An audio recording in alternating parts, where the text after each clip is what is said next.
Dos más, pausar, detener, salas, en vivo, en vivo. Ay, ¿tú recordarás de dónde copió el ID o de la invitación? Ay, sí, siempre se me olvida. Vale, te la dicto. Ajá. 842, 4898, 3759. 17, 46, 94.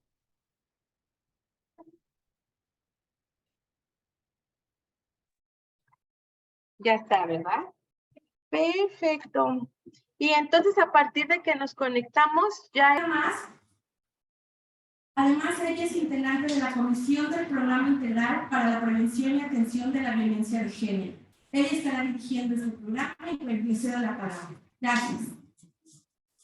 Pues muchísimas gracias y bienvenidos a todos, todas, todes a esta reunión que estamos teniendo dentro de las distintas actividades que vamos a estar desarrollando en estas temáticas. Dentro del Programa Integral de Prevención y Atención a la Violencia de Género de la UAMI, se están desarrollando e impulsando acciones para construir una convivencia basada en la cultura de paz, por la promoción de la inclusión, la igualdad y la equidad de género entre nuestra comunidad. Por supuesto, para lograr los objetivos de esto, necesitamos una reflexión de todos los procesos relacionados con el género, con la inclusión y con otros aspectos dentro de nuestra comunidad. Solamente a través de esas reflexiones que podemos generar cambios sustanciales para lograr convivir de una manera mejor y lograr una sociedad más justa. En este webinar se abordará cómo entendemos la masculinidad en los estudios de género, cuáles son los retos del modelo hegemónico de masculinidad para los varones y cómo pueden sumarse para generar relaciones de género más equitativas. Su objetivo es que puedan reflexionar, que podamos todos reflexionar de manera colectiva en torno a las masculinidades, el papel de los varones respecto a las relaciones de género. Esta plática la va a dar el doctor César Torres Cruz, a la cual le agradecemos mucho su participación en esta actividad y esperamos tenerlo con nosotros muchas más veces. Él es secretario académico investigador asociado de tiempo completo del Centro de Investigaciones y Estudios de Género de la Universidad Nacional Autónoma de México, licenciado en Comunicación Social por la UAM, en la Unidad Xochimilco, maestro en Ciencias Sociales y Humanidades con línea de especialización y trayectoria en Sociología y Estudios de Género por la UAM Coajimalpa. Doctor en Ciencias Políticas y Sociales, campo disciplinario de Sociología por la UNAM. Realizó una estancia postdoctoral en el Grupo de Estudios de la Ciencia y la Tecnología de la Facultad de Ciencias de la UNAM. Forma parte del Sistema Nacional de Investigadores, del Consejo Nacional de Ciencia y Tecnología nivel 1 y del Padrón de tutores de Programa de Posgrado en Estudios de Género y de las Ciencias Políticas y Sociales de la UNAM. Sus líneas de investigación se encuentran en la intersección entre los estudios sociológicos y feministas del género, la diversidad, disidencia sexual y la salud. Ha publicado artículos en revistas indexadas y capítulos de libros sobre estos temas. Le agradecemos muchísimo al doctor César Torres Cruz por motivarnos, darnos este primer pie para hacer estas reflexiones que son tan importantes para la sensibilización de nuestra comunidad. Adelante, doctor. Muchas gracias. Claro que sí. ¿Qué tal? Buenas tardes a todas, a todos y a todos, a quienes están en Zoom y a quienes están de manera presencial en la UAM Iztapalapa. Y es un gustazo enorme para mí estar aquí porque, como ya comentaba mi compañera, bueno, también vengo de la UAM y la verdad es que siempre me gusta volver a casa. Entonces, gracias por darme la oportunidad de estar en la primera unidad de la Universidad Autónoma Metropolitana. Gracias a Nelly, a la doctora Hatsiri y al doctor Hugo por la invitación, y qué bueno que estamos colegas de distintos rubros, personal académico, administrativo y también estudiantil.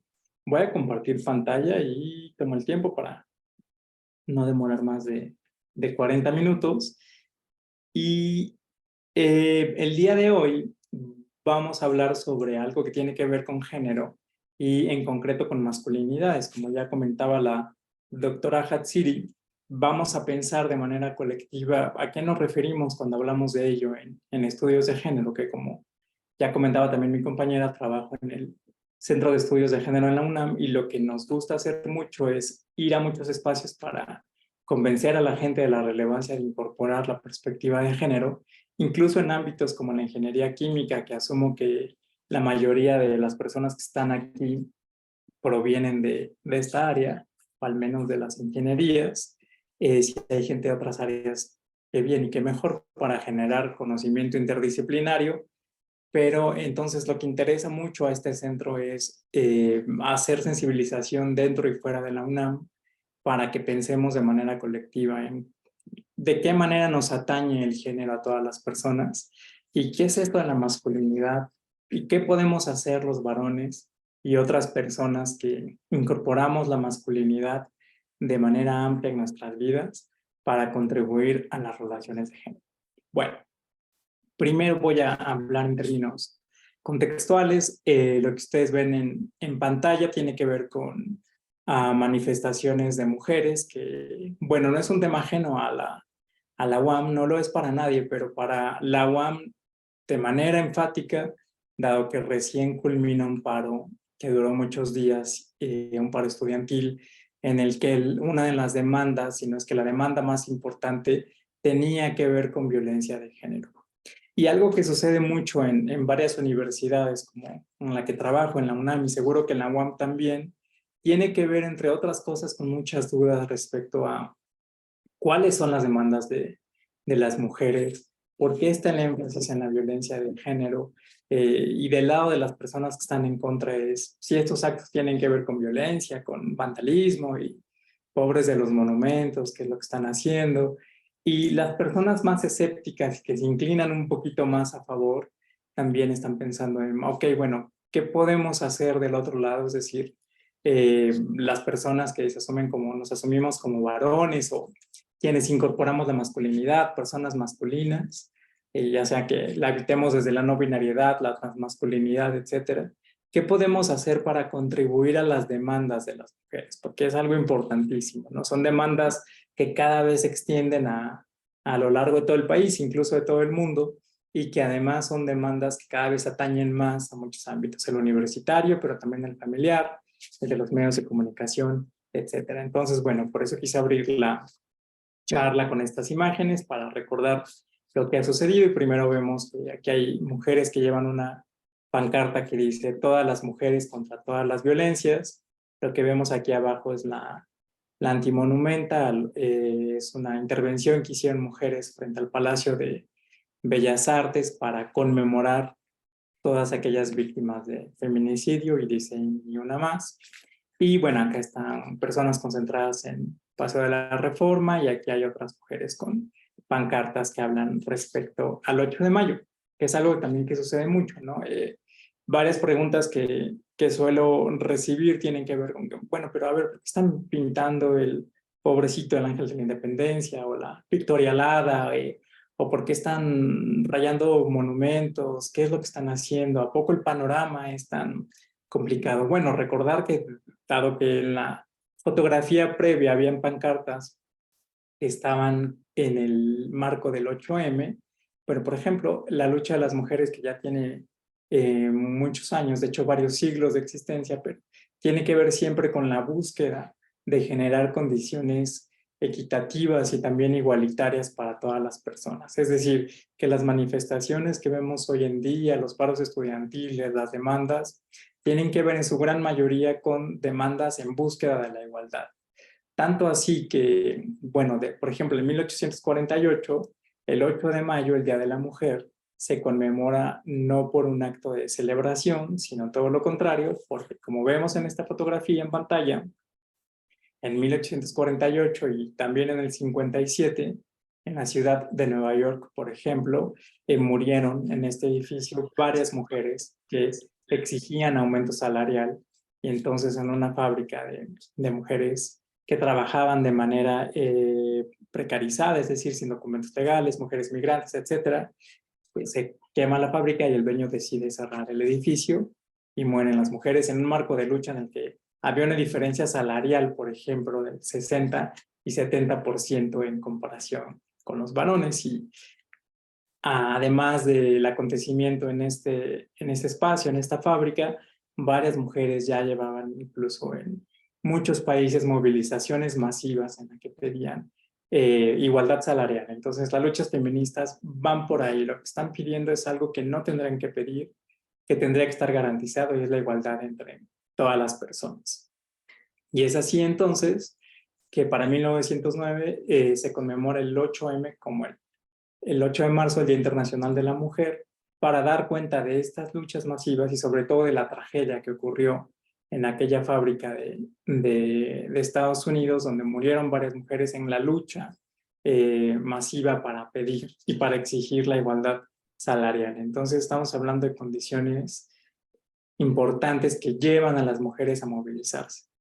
Y bueno, pueden haber muchas dudas respecto a aquello. Eso sucedió en el siglo pasado. Hoy en día ya hay igualdad, pero lo que trabajamos en estudios de género tiene que ver con dar cuenta de que no es así. Es decir, los mecanismos de desigualdad genérica se han hecho más sofisticados, pero todavía persisten. Y por ejemplo, para las personas que vienen del ámbito de la ingeniería, pueden pensar, por ejemplo, cuántas mujeres hay, y seguramente que habrá más varones. Es decir, hay ámbitos masculinizados y feminizados también, incluso en la academia, a pesar de que, claro, que la lucha feminista ha tenido muchos logros. Pero entonces, en el marco del 8M, por ejemplo, en México se convoca también a un paro total para el 9M, y es cuando se suele hablar sobre masculinidades. Y hablo de esa fecha porque suele ser muy emblemática, no tiene mucho que pasó, pero sobre todo porque genera muchas dudas, escepticismo, etcétera, por muchos sectores de la población. Y quiero dar entonces algunos apuntes de por qué hoy en día, en pleno siglo XXI, 2023, es relevante hablar de la perspectiva de género y hablar de la lucha de las mujeres para después pensar del otro lado, de las masculinidades. Bueno, en pleno siglo XXI, las altas tasas de violencia de género todavía son muy elevadas en todos los ámbitos, el estudiantil, el laboral, en el espacio público, etc. De acuerdo con las asociaciones civiles, por ejemplo, en el 2021, para 2022, 2023, la cifra aumentó un poquito más. Entre 11 y 12 mujeres mueren al día en el país por feminicidios. Claro que mueren muchas personas más, y claro que todas las personas vamos a morir, quienes estamos con vida aún, pero por feminicidios en México al día mueren 11 o 12 mujeres. Además, todavía en nuestros días las jornadas de trabajo son desiguales. Hay muchas mujeres que llevan a cabo, por ejemplo, doble o triple jornada de trabajo, pero lo hacen sin recibir un reconocimiento económico. Es decir, la labor que se realiza en el hogar no es reconocida como trabajo. Además de que las mujeres experimentan condiciones de desigualdad para insertarse al mundo estudiantil, por eso que en las carreras más masculinizadas, como las ingenierías, haya mucho menos mujeres que varones, y en las carreras más feminizadas, como en el caso de la UNAM, pedagogía y trabajo social, haya muchísimas más mujeres en comparación que con los varones. Y claramente no tienen el mismo estatuto en términos de reconocimiento, pero tampoco en la búsqueda de empleo, de la ganancia de salarios, etcétera, etcétera. Es por ello que quienes estudiamos sociales, por ejemplo, tenemos menos posibilidades de empleo en comparación con quienes estudian las ingenierías y otras disciplinas denominadas duras o exactas. Además, la sexualidad de las mujeres está controlada por muchas instituciones. Es decir, hay un panorama entonces ya de desigualdad, un panorama estructural que hace que quien se asuma como mujer o quien asuma ciertas identidades feminizadas vayan a padecer los estragos de vivir en sociedades patriarcales donde este tipo de personas tendrán mayores trabas para insertarse al ámbito laboral, para disfrutar de la vida personal, para entrar a la universidad y para continuar en los mercados laborales. Por ejemplo, sé que en la UAM sí han tenido rectoras, afortunadamente, de unidad. En la UNAM no, por ejemplo. En todo lo que lleva de historia esta universidad, no hemos tenido una mujer que ocupe el cargo como rectora.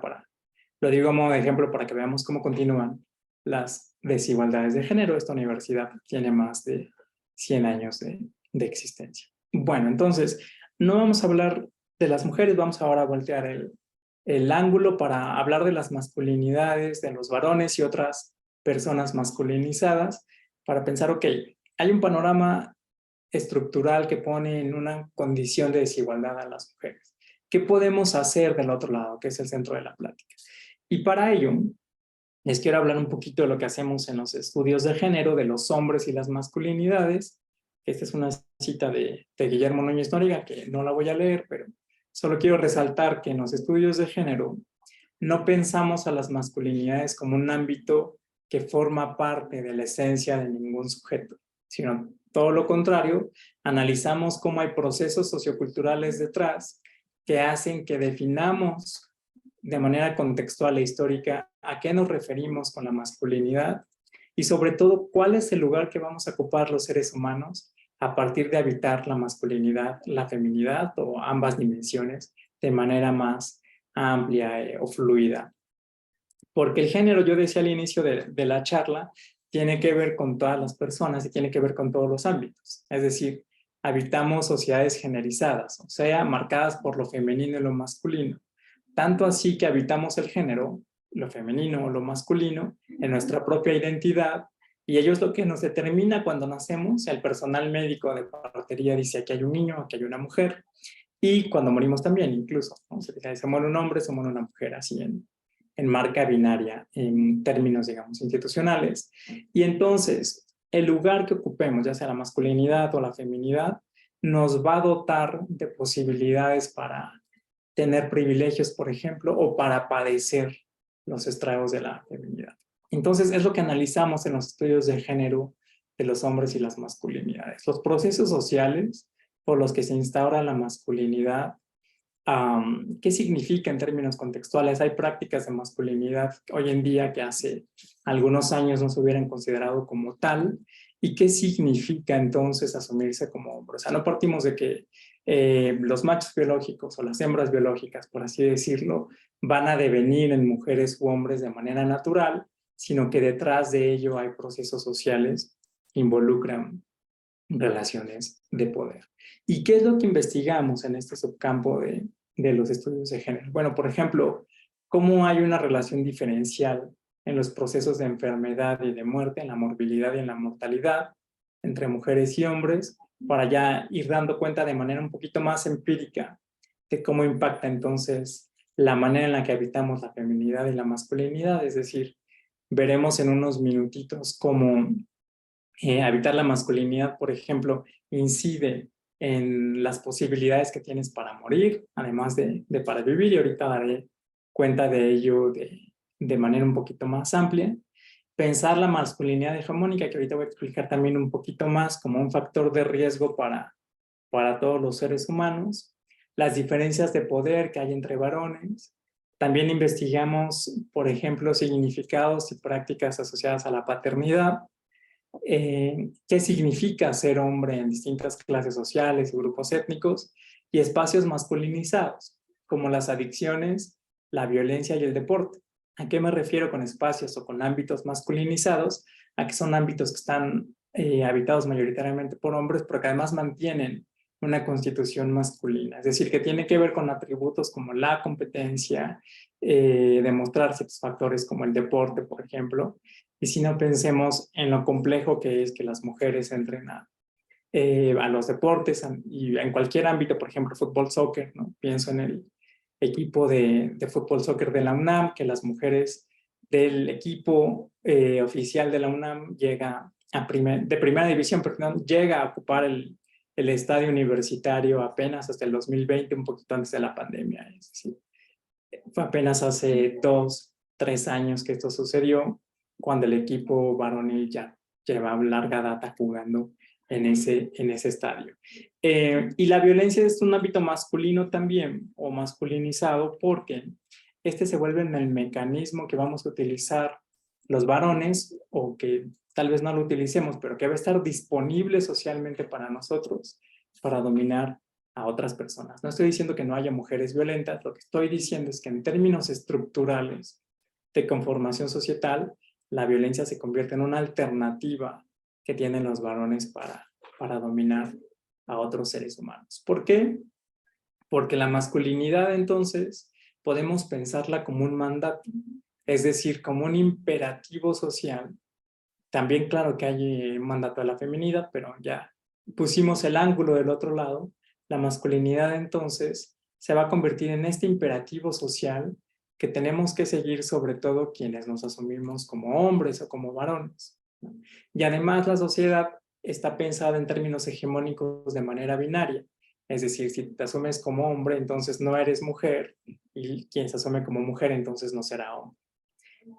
E insisto, habitar este lugar sociocultural que tiene efectos materiales en la vida cotidiana va a estar trazado entonces por trayectorias de desigualdades. Pero la masculinidad la solemos pensar así en los estudios de género, como un mandato, como un imperativo social, es decir, como prácticas y discursos que tenemos que llevar a cabo de manera más o menos exitosa quienes nos asumimos como varones, pero lo curioso es que nadie lo vamos a llevar a cabo. Es decir, nadie es suficientemente hombre en términos hegemónicos y nadie va a ser nunca suficientemente mujer, porque esto es un mandato, es decir, es un ideal regulatorio, es un conjunto de normas sociales que en términos normativos nos dicen cómo comportarnos, pero que en la práctica nadie cumple con estos atributos. Y en los estudios de género entonces de los hombres y las masculinidades, vemos que hay distintas maneras de ser hombre, hay distintas maneras de habitar la masculinidad. Claro que todos los seres humanos tenemos en nuestros seres o hemos incorporado en nuestros cuerpos elementos que son considerados femeninos y masculinos, pero en términos hegemónicos, ya decía, el pensamiento binario va a marcar, no, a ver, si eres hombre tienes que ser masculino y si eres mujer tienes que ser femenina, a pesar de que todas las personas intercalamos entre feminidad y masculinidad, pero solemos resaltar alguna de estas dimensiones porque la masculinidad y la feminidad, decía, son mandatos, ¿no? Y entonces hay distintas maneras de ser hombre y la masculinidad, si bien son mandatos rígidos sociales, pero es cierto que son cambiantes, son contextuales, son históricos y varían a partir del contexto en el que estemos pensando. Y además hay varias posiciones que ocupamos en términos de masculinidad, ¿no? Se suele hablar en ese tipo de estudios de masculinidades hegemónicas y también de subordinadas, que esto es un término importantísimo para los estudios de género de los hombres y las masculinidades, que es el modelo hegemónico de la masculinidad, que aquí se está pensando en términos gramscianos, la distinción entre hegemonía y subalternidad. ¿Y a qué refiere este modelo? Es un esquema cultural donde se va a presentar al varón como dominante. Decía, ya, entonces hay marcajes binarios en la sociedad, va a tener más ventajas y beneficios en sociedades patriarcales lo masculino, lo femenino va a quedar en el terreno de la periferia, y entonces hay un modelo hegemónico que es un esquema cultural en el que se va a presentar al varón y a lo masculino como lo dominante y como quien tiene más beneficios en el ámbito social. ¿Cuáles son los atributos de este modelo hegemónico? Y es lo que nos inculcan a los varones desde la infancia. La autoridad y, como decía, el marcaje binario, entonces, del otro lado, lo femenino no va a tener esos atributos.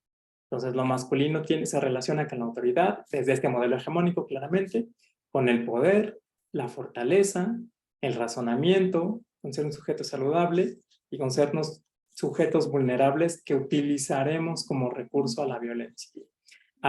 Entonces, la feminidad estaría relacionada más bien con debilidad, no con fortaleza, no con razonamiento, sino con emocionalidad.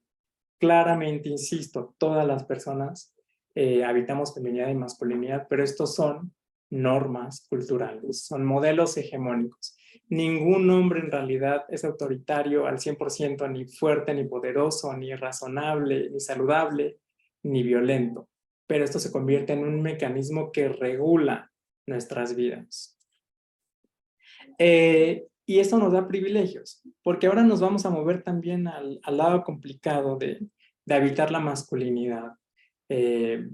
Ahorita voy a hablar un poquito de los privilegios. Bueno, me regreso, de hecho, un poquito para que no en la lámina. Pero la gran diferencia es que quienes habitan la feminidad no suelen tener privilegios y quienes habitamos la masculinidad sí, a pesar de que es muy difícil intentar ser hombre, ya diré por qué. Pero entonces, este modelo hegemónico de la masculinidad nos posiciona en lugares desiguales, ¿no? O sea, habrán más varones, ningún hombre se acerca a este modelo, ningún hombre lo llevamos a cabo, es un ideal regulatorio, algo que nos regula, pero es un ideal. Pero en la práctica es cierto que hay más varones que se acercan un poquito a este modelo.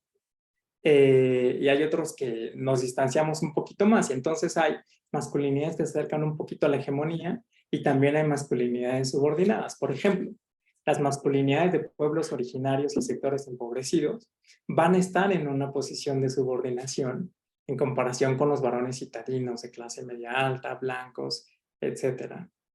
Y también si pensamos en términos de sexualidad, los varones que no se asumen como heterosexuales, por ejemplo, ocuparán un lugar de masculinidad subordinada en comparación con quienes se asumen como heterosexuales. Y así lo podemos pensar en términos de clase social, raza, etc. A pesar de ello, a pesar de que hay varones que habitamos una posición más subordinada en comparación con otros, si nos comparamos con las mujeres o quienes habitan la feminidad, además de las mujeres, van a tener una posición de subordinación sí o sí siempre. Y es que ya decía, ahora sí, los varones tenemos privilegios. No sé si las mujeres o quienes habiten la feminidad tengan, pero al menos quiero rescatar estos, porque en muchas charlas, colegas de la UNAM suelen decirme, no, es mentira, ser hombre no es tan fácil, es muy difícil, sí, por supuesto. Pero la gran diferencia, insisto, es que en términos genéricos tenemos privilegios y he enumerado algunos. Por ejemplo, dominio del espacio público. Es decir, seguramente la UAM Iztapalapa, que además es un plantel que tengo el gusto de conocer, y yo viví varios años, de hecho, muy cerquita, y me iba a la biblioteca a estudiar mucho. Cuando se hace de noche, los varones solemos pensar, tal vez nos puedan asaltar, tal vez nos secuestran. Además de ello, las mujeres todo el tiempo están pensando en qué tipo de ropa utilizar. Por ejemplo, yo no pienso si me pongo esta camisa o no, y se me va a ver el pecho, y alguien puede tocarme sin mi consentimiento, y si es algo que las mujeres suelen pensar en el espacio público. Los varones tenemos dominio del espacio público, las mujeres no. Además, tenemos más permisos para hacer cosas en la infancia y en la adolescencia. Por supuesto que mayor libertad sexual, oportunidades más amplias para estudiar licenciaturas. Si quieren, ustedes nos pueden decir el caso de la UAM Iztapalapa, cuántas mujeres hay en ingeniería química, por ejemplo. También oportunidades más amplias para tener puestos directivos en las empresas y en las universidades. Por ejemplo, para las mujeres que deciden maternar, se vuelve entonces un impedimento para la trayectoria laboral, que al menos las deja fuera del ámbito laboral algunos meses, si no es que algunos años, y es por ello que en términos culturales las mujeres no llegan a mandos altos. También tenemos mayor oportunidad de expresar nuestra opinión sin ser cuestionados, mejores oportunidades de inserción en el ámbito laboral, y los casos de acoso y hostigamiento sexual son extremadamente inferiores en comparación con los que padecen las mujeres. Claro que también hay varones acosados y hostigados sexualmente, pero son, insisto, extremadamente inferiores. Y entonces, estos elementos que he enunciado no los podemos pensar cuando hablamos de feminidad y cuando hablamos de las mujeres. Claro, hay costos, y es a donde quisiera moverme. También hay costos que forman parte de habitar la masculinidad, y es importante reconocerlos. Y luego la pregunta que tengo aquí, que me gustaría conversar de manera colectiva, es, ahora que vamos a hablar de los costos, ¿por qué no hay un movimiento entonces masivo de hombres denunciando el modelo hegemónico que también nos hace daño a nosotros? O sea, la hipótesis mía que está detrás es que el modelo hegemónico de la masculinidad contribuye a que los varones maten a las mujeres por los feminicidios, pero también a que maten a otros varones y que nos matemos a nosotros mismos. Y es hacia donde vamos a entrar. ¿Por qué? A pesar de los feminicidios, en toda América Latina hay una sobremortalidad masculina. Es decir, las mujeres viven más que los varones, y esta sobremortalidad masculina hace que los varones moramos más jóvenes y de problemas asociados al corazón, pero también hay ciertos tipos de cáncer de pulmón y de próstata. Y alguien puede decir, bueno, aquí no hay casos de género, yo intentaré dar cuenta de que sí en unos segunditos más. Pensemos, por ejemplo, desde ya con el cáncer de pulmón asociado al consumo de tabaco, mayoritariamente relacionado con varones, y el de próstata, que tenía que ver hace algunos años con que muchos varones no querían hacerse tacto prostático después de los 40 años porque temían perder masculinidad, porque un médico introdujera un dedo en el ano para tocar si la próstata estaba inflamada. Hoy en día el antígeno prostático se hace vía estudio de sangre, pero bueno, esto contribuía a que los varones no fueran al médico porque pensaban que perdían masculinidad, si les revisaban para saber si estaban bien de salud. Pero además de ello, yo hablaba de la violencia y aquí lo vamos a ver de manera más tangible, aquí se va a materializar. La mortalidad masculina o la sobremortalidad masculina en toda América Latina tiene que ver con muertes violentas en jóvenes. Tiene que ver con homicidios, con accidentes y sobre todo con el suicidio. Ahorita presentaré unos datos para dar cuenta de ello. Y además las adicciones, yo decía que eran un ámbito masculinizado porque el alcoholismo mayoritariamente se asocia con varones. Entonces, bueno, alguien puede pensar que estoy exagerando y para no echarme la responsabilidad de lo que estoy diciendo, vamos a ver datos del INEGI. Primero, de acuerdo con el INEGI y con el INMujeres en 2018, en la Ciudad de México, la esperanza de vida media en las mujeres es 5 años mayor que los varones. Las mujeres van a vivir, en términos de probabilidad, pueden vivir hasta 78, bueno, o más, pero en términos de esperanza de vida media, 78.8 años contra 73 años que vivimos los varones en la Ciudad de México.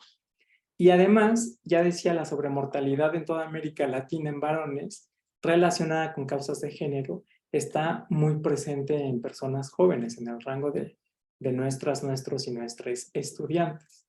Por ejemplo, en el 2018, entre los 25 y los 34 años, es decir, quien está terminando la licenciatura y está terminando también el posgrado, la franja fuerte de nuestras universidades, se murieron el 15.6% de los hombres, en comparación de las mujeres solo con el 3.7% de las mujeres. La franja es más del 10%.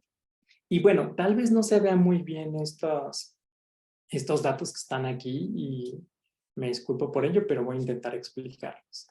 Bueno, aquí está el año de registro 2018, me quedo ahí por la pandemia, pero no varía mucho, pero seguramente aparece el coronavirus aquí.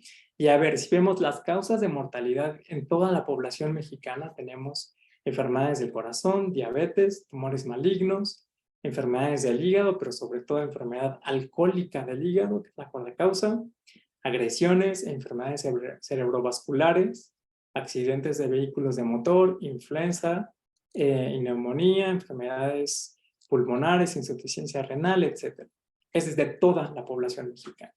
Pareciera que no hay causas de género aparente. Claro que las hay, por ejemplo, la enfermedad alcohólica del hígado, las agresiones, pero ¿qué sucede si nos enfocamos en las poblaciones jóvenes para dar cuenta de cuáles son las causas entonces de la sobremortalidad masculina? Vean aquí. Hombres, y aquí entonces quiero ver materializada la frase que decía. La voy a repetir. El modelo hegemónico de masculinidad contribuye a que los varones matemos a otras mujeres por los feminicidios, a otros hombres y a nosotros mismos. Vean por qué.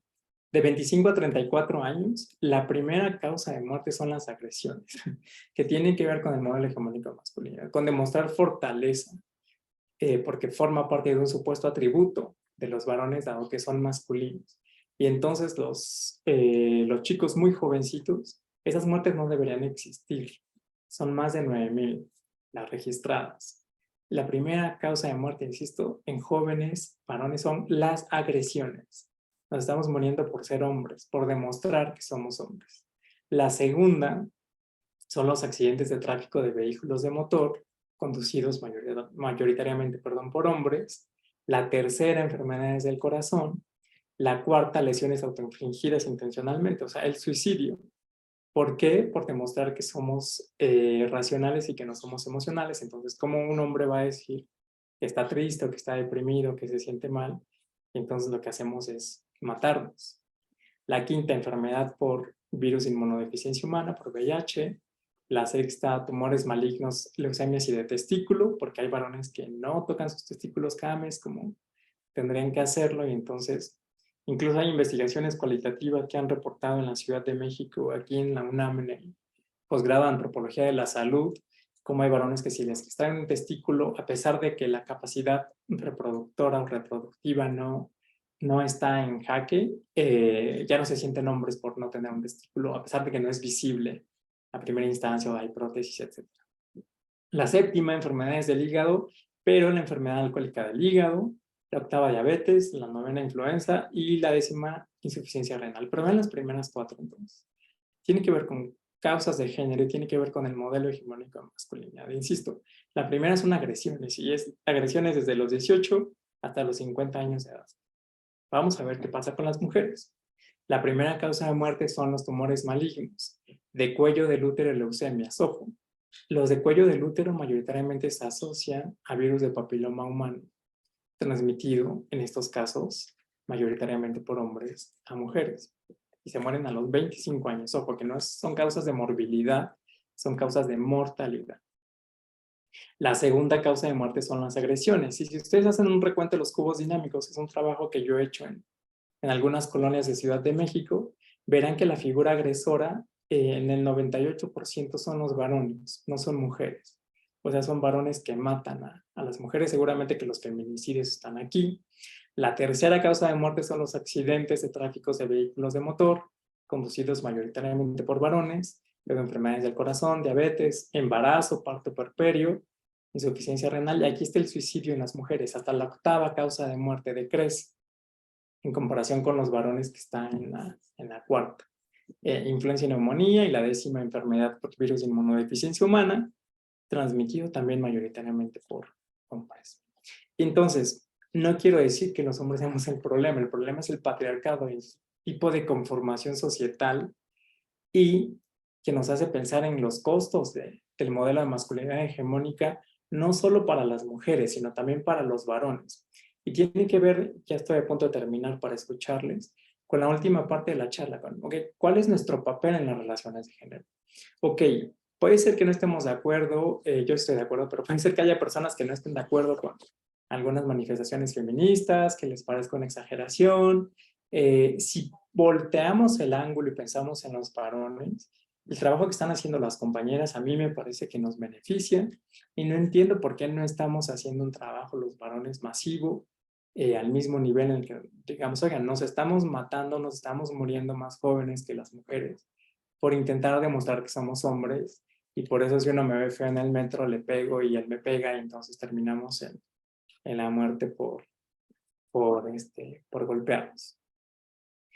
Porque un costo de la masculinidad tiene que ver entonces con que los varones no solemos cuidarnos, ni autocuidarnos, y tampoco cuidar a otras personas, dado que el cuidado es una actividad considerada como una actividad femenina, al menos que se cumple el rol médico, ¿no? Si bien ya ingresan más mujeres que varones a la licenciatura de medicina, pero en las especialidades todavía siguen siendo un ámbito más masculinizado.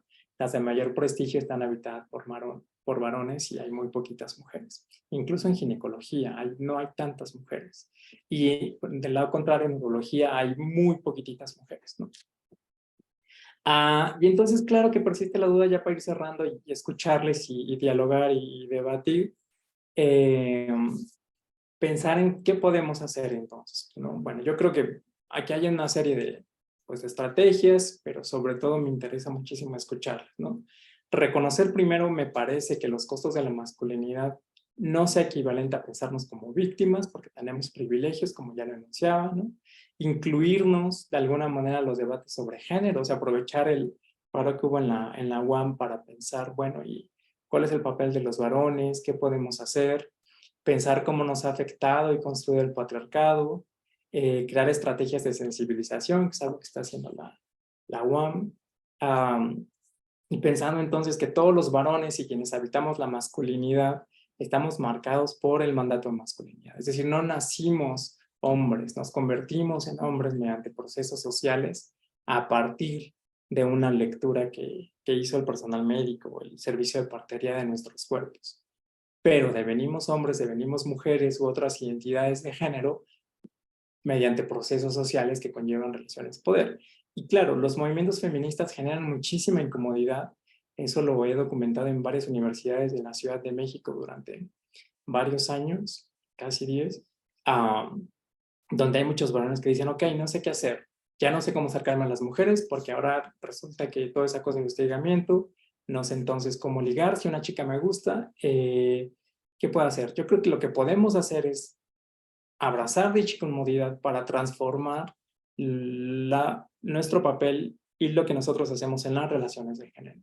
Es decir, pensar en cómo nos afecta el patriarcado y cuáles son las alternativas que los propios varones podemos proveer, porque insisto, en la segunda parte de la charla no hablamos de mujeres, hablamos de nosotros, y sí que hay muchos problemas por atender. La sobremortalidad masculina, que es algo catastrófico. Yo en serio que no entiendo cómo no hemos creado un movimiento masivo para generar alerta de cómo nos estamos muriendo jóvenes por intentar ser. Bueno, eso es todo por mi parte. Tengo aquí algunas preguntas, si alguien quiere contestarlas o cualquier otra cosa que ustedes tengan, críticas, apuntes, sugerencias, qué sé yo. ¿Qué es la masculinidad, por ejemplo, para ustedes? ¿Qué les hace ser hombres? Si ustedes identifican más privilegios que nos da la masculinidad, además de los que ya mencioné, retos o costos, además de los que ya mencioné. Y desde su perspectiva, ¿cuál sería nuestro papel en la búsqueda de la equidad de género, si es que ustedes consideran que debemos contribuir a ello? Y bueno, aquí está mi contacto, que es mi nombre en realidad, es cesar-torres@cieg.unam.mx. Y bueno, de nuevo, muchísimas gracias a Yatsiri, a Hugo, a Nelly y a todas las personas que están aquí en la sala de Zoom y también de manera presencial por la atención a esta charla. Creo que me pasé un poquito de tiempo, me disculpo por ello y bueno, les escucho con mucho gusto. Muchas gracias.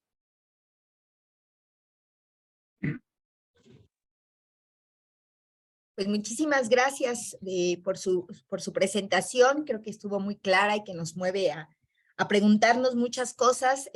Me gustaría saber si alguien quiere dar un comentario, una pregunta, una respuesta.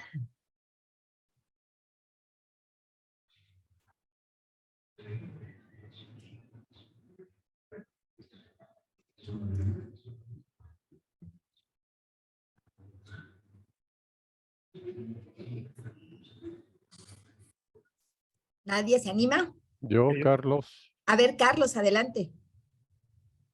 Bueno, buenas tardes a todos. Yo quisiera preguntar particularmente al doctor César, si muchas de estas características crecemos con ellas, nacemos y nos desarrollamos en un medio que nos inculca una buena parte de estas actitudes, comportamientos, incluso identidades.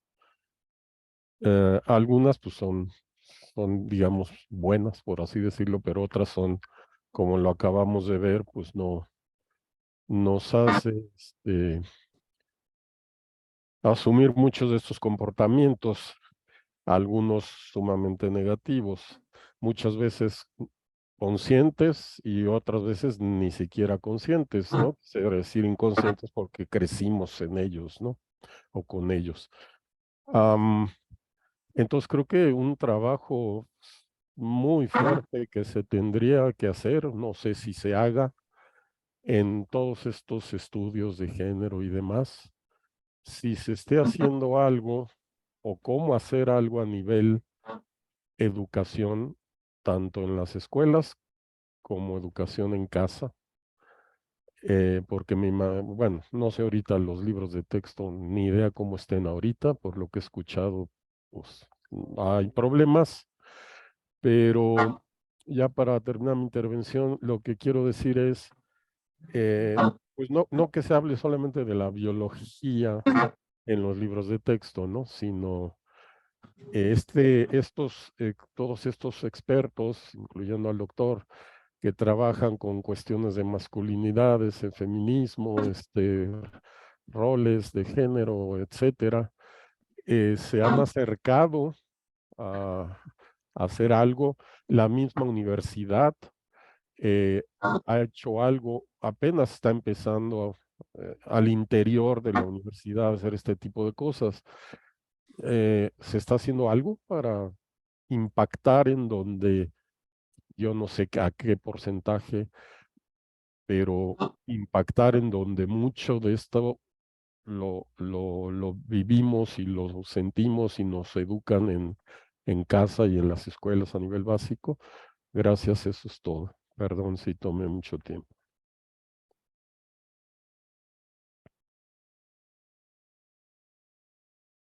Doctor, ¿podría? Claro. Gracias, Carlos, por la intervención y la pregunta. Me parece muy importante lo que señalas, que, a ver, en efecto, ¿qué hacer cuando vivimos en una cultura machista, heterocentrada? Es una pregunta muy, muy interesante. Todo el tiempo nos han dicho, pues para ser hombre tienes que comportarte de esta manera. Y hoy en día hay movimientos sociales, feminismos, que nos están diciendo no se tiene que comportar de esa manera, no es no y tienen que dejar de ser violentos, etcétera, etcétera. Claro que por eso hay cierta incomodidad entre algunos estudiantes, por ejemplo, entre sectores de la población que no entienden qué sucede. Y para responder a la pregunta, yo creo que lo que nos queda hacer es contribuir a la sensibilización en género en todos los ámbitos. Es decir, lo bueno del tema es que la feminidad y la masculinidad son construcciones sociales que cambian a lo largo de la historia. Es decir, hoy en día, por ejemplo, tener el cabello corto es considerado algo masculino, tal vez en algunas décadas no, o era considerado como ser un hombre cool si alguien tenía el cabello largo, por ejemplo, para la década de 1970. Es decir, atributos asociados a la feminidad y a la masculinidad cambian a lo largo del tiempo, son construcciones socioculturales. Y allí podemos contribuir a construir entonces roles de género más abiertos o distintos a los que ya habitamos. Ampliar los parámetros para evitar la masculinidad y la feminidad y pensar que la feminidad no es equivalente solamente a ser emocional, sino también que en la feminidad hay atributos de racionalidad. Lo complejo es que esto no se hace un día para otro. Cambiar la cultura no se hace en 2 minutos y ni siquiera en un trimestre, lleva muchísimo tiempo, pero sí que podemos contribuir todas las personas poco a poco para generar estos cambios. Porque si volteamos al pasado, veremos que en la historia de la humanidad, claro que han existido cambios. Por ejemplo, las mujeres no entraron a las instituciones de educación superior en México hasta el siglo XIX, cuando esas instituciones tienen ya larga data. Fue gracias a luchas feministas que contribuyeron a decir, a ver, las mujeres también tienen la capacidad de pensar, porque se creía en términos hegemónicos que las mujeres solo eran emocionales y por eso no entraban a las universidades. Hoy en día, en el siglo XXI, ya las mujeres tienen 2, 3 siglos de habitar también las universidades, pero persisten las desigualdades de género, es decir, las mujeres no llegan a los ámbitos masculinizados como las ingenierías, o no llegan de manera masiva, pero con el ejemplo que acabo de dar podemos dar cuenta justo de ello, de que paulatinamente entonces contribuimos al cambio. Las mujeres votaron en el país hasta el siglo XX, por ejemplo, etc. Y creo que podemos hacerlo en muchos ámbitos, ¿no? ¿Qué se está haciendo? Bueno, afortunadamente la UNAM y la UAM y otras universidades en todo el país tienen ya entidades de género que cambian de nombre dependiendo de la institución, pero ya hay grupos de género que se especializan en diseminar esas investigaciones. La UAM, de hecho, es pionera con la maestría en estudios de la mujer desde la década de 1970.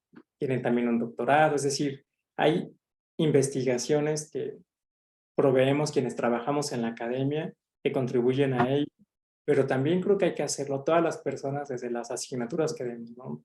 Biología, química orgánica, física cuántica, qué sé yo, matemáticas aplicadas, es decir, desde ámbitos que parecieran que no pueden relacionarse con género, pero que tengan un espacio para incorporar perspectiva de género, por ejemplo, para incorporar autoras y no solo autores. Y en ese sentido, si diseminamos la perspectiva de género desde todos nuestros ámbitos, impactaremos poco a poco en la vida cotidiana. No solo la academia participa en ello, también lo hacen los medios de comunicación masiva que difunden roles y estereotipos de género más rígidos. También lo hacen las feministas ahora en el espacio público, y entonces algo que tenemos que hacer en casa, en nuestras aulas y en todos los espacios a los que vayamos, y seguro que poco a poco contribuiremos a generar cambios que sean benéficos no solo para las mujeres, también para nosotros los varones. Bien, aquí Carlos mismo nos ponía en el chat una pregunta o sugerencia de abrir una especie de escuela de padres, entre comillas, como se suele usar, de llevar, a final de cuentas, por lo que entiendo, es plantear, sacar de las universidades este conocimiento y llevarlos hacia el resto de la sociedad, ¿no? Que los investigadores lleven más allá de las revistas científicas, a la vida real, a la gente, toda esta información. Realmente yo creo que sí es una transformación que tenemos que generar en distintos ámbitos, ¿no? Porque nosotros mismos dentro de al ser parte de una sociedad general no por estar en la universidad estamos exentos de tener aún a pesar del conocimiento, ¿no? Como dicen, la cultura se permea hasta lo más dentro de nosotros, y entonces eso nos genera que tengamos a veces comportamientos que sabemos que no deberíamos o no querríamos tener, pero que están ahí, que tenemos que hacer conciencia clara de esto en el plano personal primero, ¿no? Y ya pensarlo hacia afuera. Y Gerardo Sánchez comenta que una aportación al respecto de la pregunta, si se nace con esas características, su respuesta es, perdón, pero es que no alcanzo a verlo bien, que no, que la conducta se deriva de los roles de género establecidos y la nocividad de ello. El rol masculino se desarrolla al criarnos en un sistema patriarcal y este problema no enfrasca únicamente a los hombres. Y Carlos coincide con Gerardo. No sé si alguien tenga algún otro comentario o alguna otra pregunta.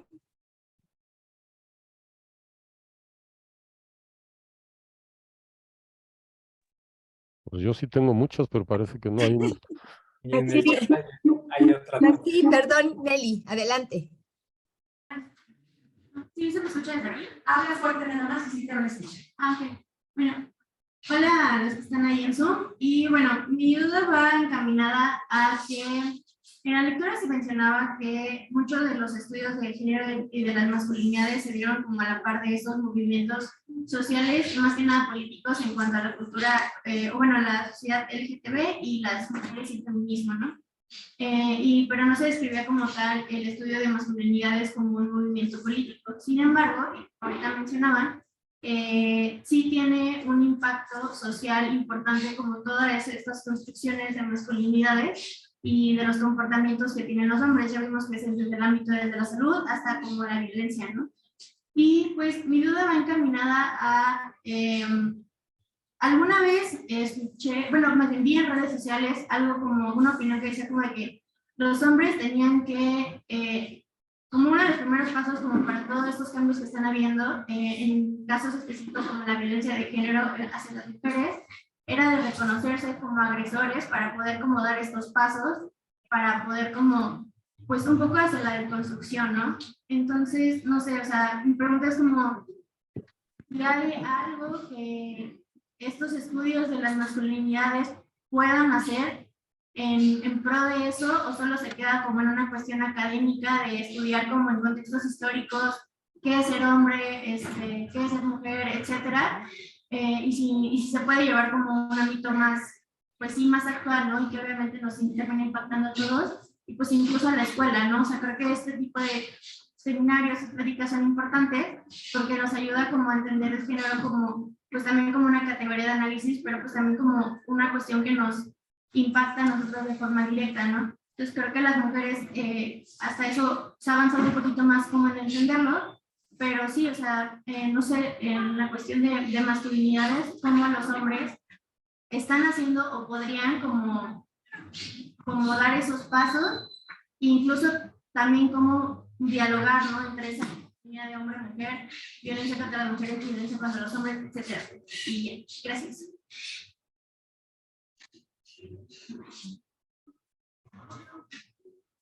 Claro. Adelante, sí.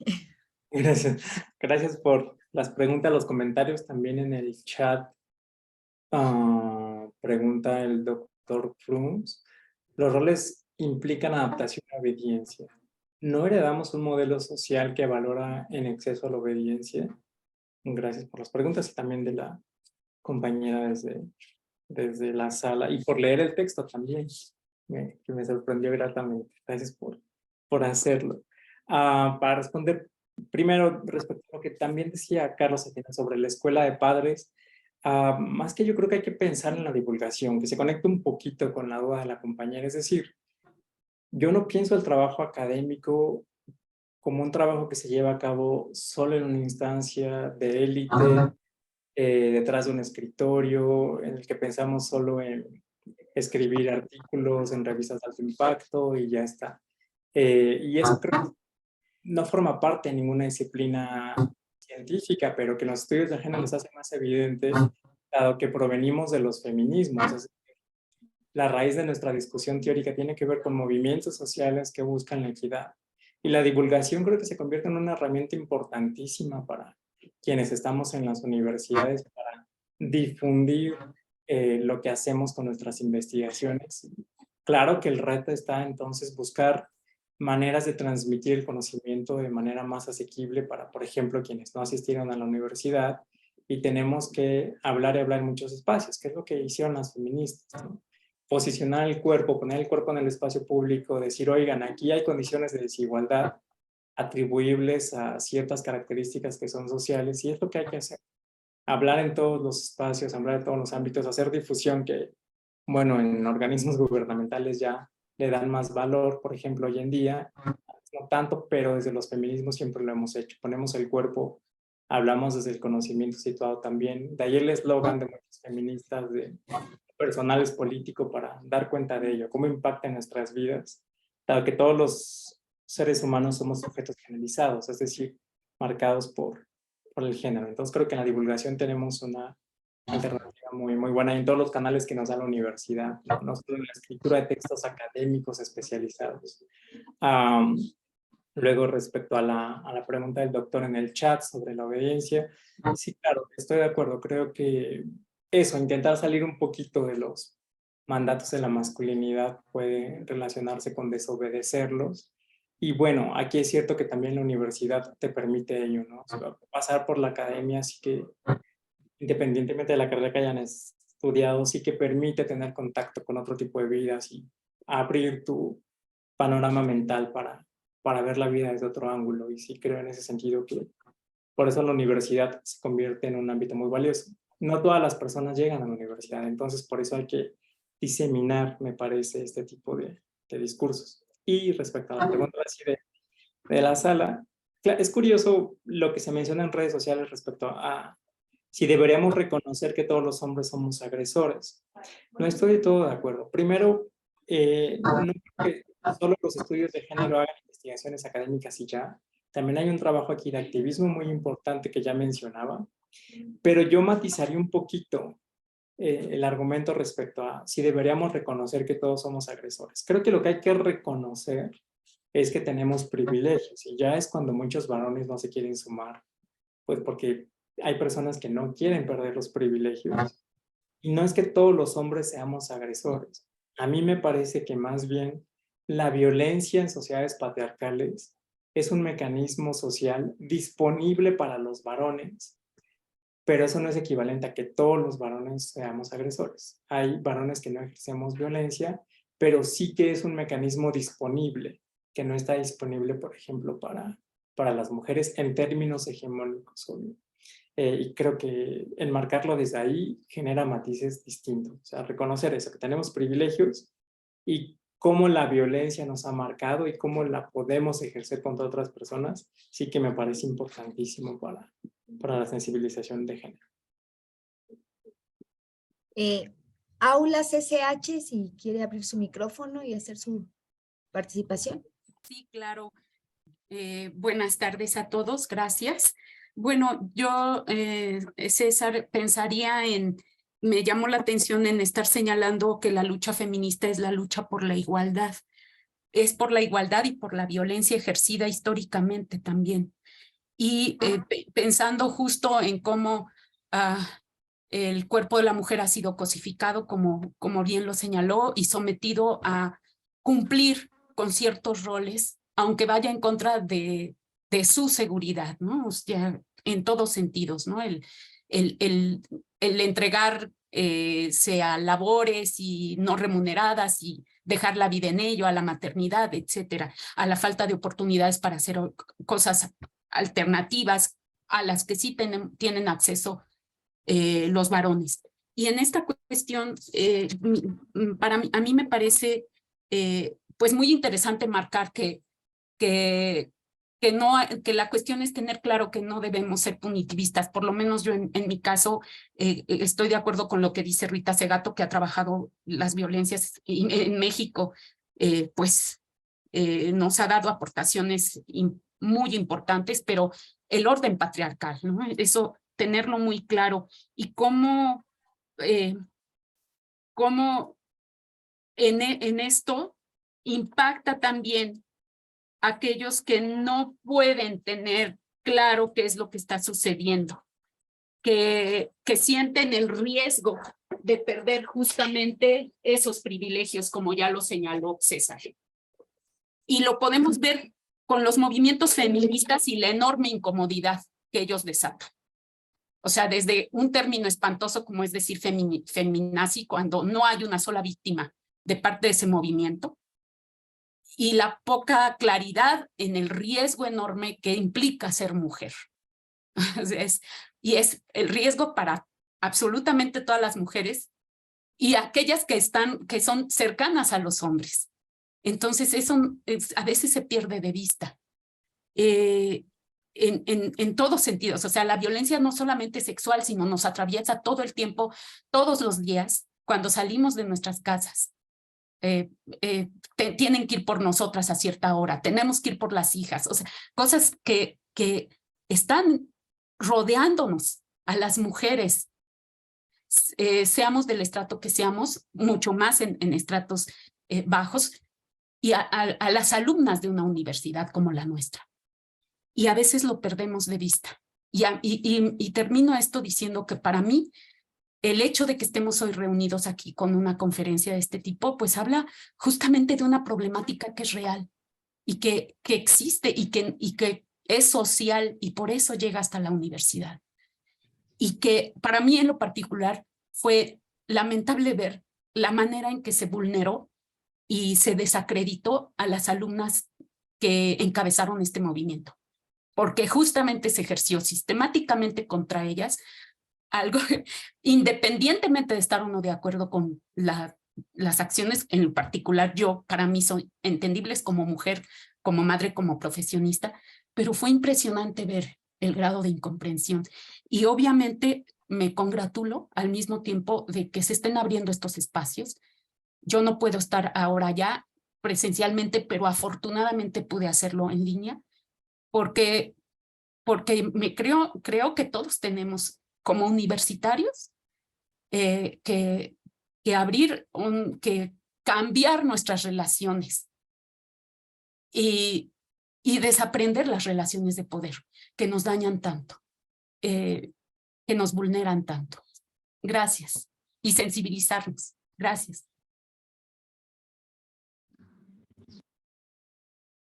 No sé si quieres comentar algo. Gracias por el comentario. Sí, adelante. ¿Te parece si mejor unimos con la de Servando? Claro que sí, Servando, adelante.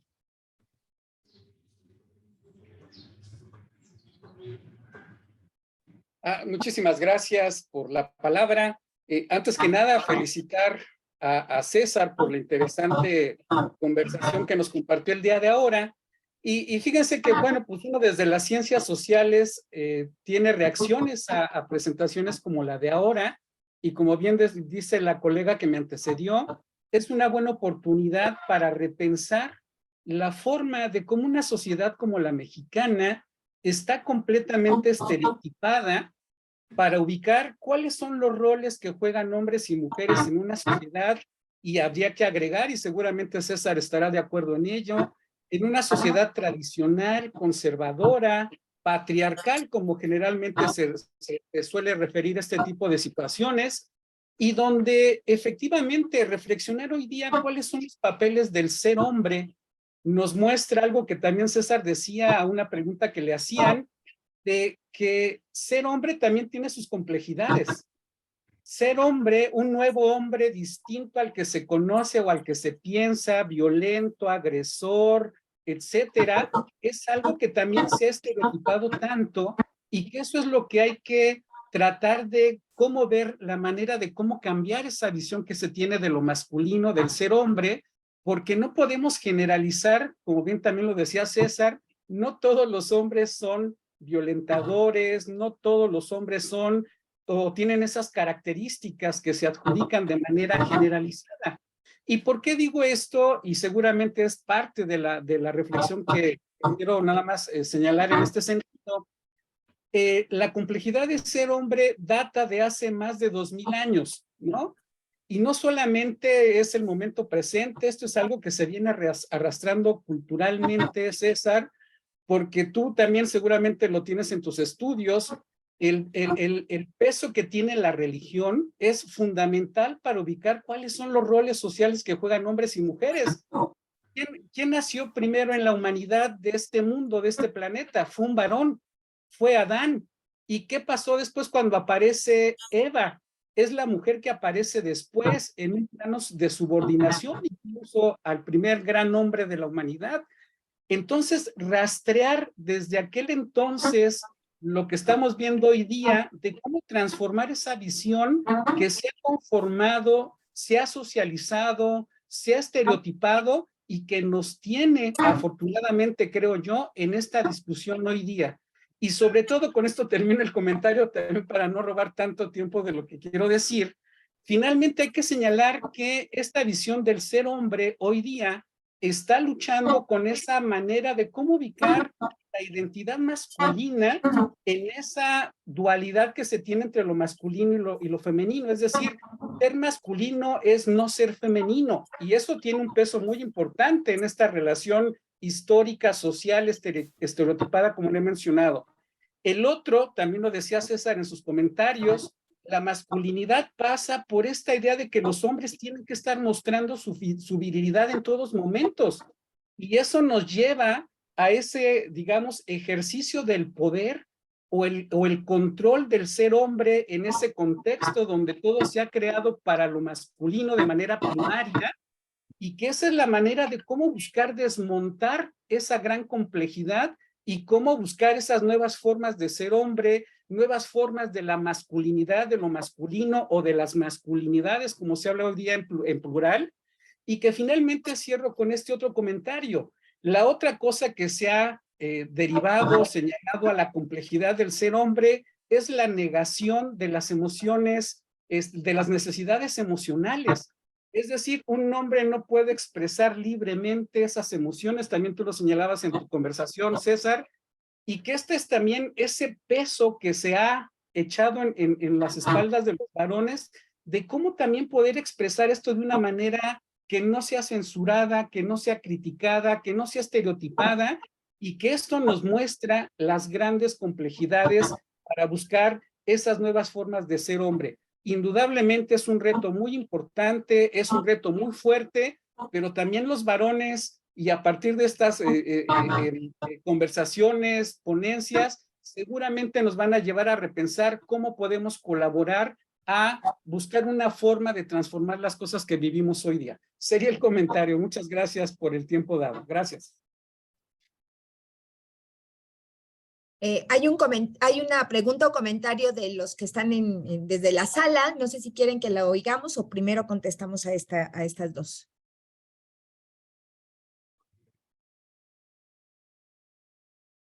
Adelante, Nelly. Hola, buenas tardes. Pues antes que nada, muchas gracias al doctor César por su ponencia.